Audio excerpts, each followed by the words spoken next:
ఆడవాళ్ళు అంటేనే అద్భుతం. ఇంటి బాధ్యతలు, ఉద్యోగ బాధ్యతలు, తల్లిగా, భార్యగా ఇలా ఎన్నో బాధ్యతలు నిర్వర్తిస్తారు. అన్నిటినీ చక్కగా, ధీరంగా ఎదుర్కొంటూ ముందుకు సాగుతారు. పెంచడం, సమన్వయం చేయడం, నడిపించడం వాళ్ళ సహజగుణమే. తరతరాలుగా కుటుంబానికి, సమాజానికి వెన్నెముకలా నిలుస్తున్నారు.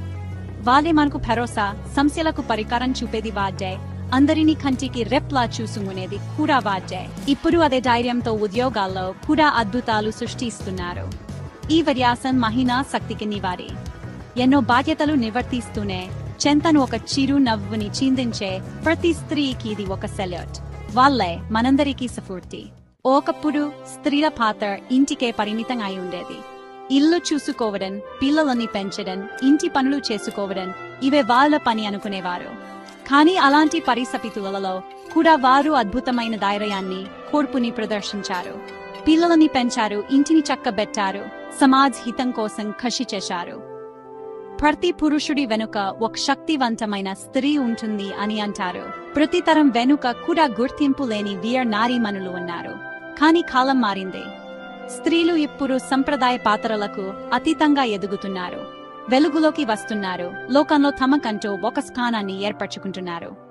ఈరోజు మనం ప్రతి రంగంలోనూ స్త్రీలు అద్భుతాలు సృష్టిస్తున్నో చూస్తున్నాం.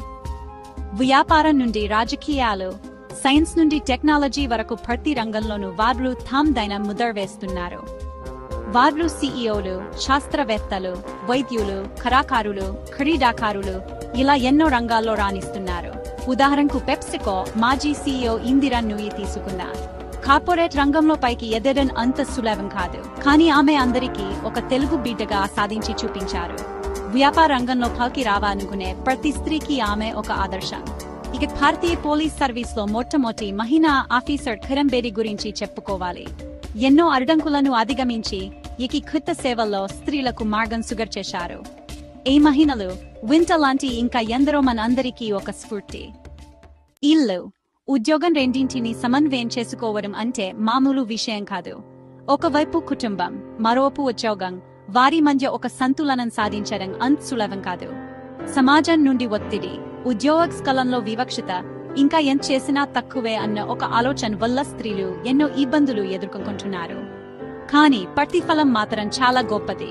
తమ కళను తెలుసుకోవడం, కుటుంబానికి ఆసరాగా ఉండటం, పిల్లలకు ఒక ఆదర్శంగా నిలబెట్టడం వంటి అంశాలు ఈ రెండు బాధ్యతల యొక్క అందమైన పార్శ్వాలు. ఇది వాళ్ళను ఒంటరిగా చేయాల్సిన పోరాటం కాదు. కుటుంబం, స్నేహితులు, సమాజం స్త్రీలకు అండగా నిలబడి వాటి విజయంలో ప్రముఖ పాత్ర పోషిస్తాయి.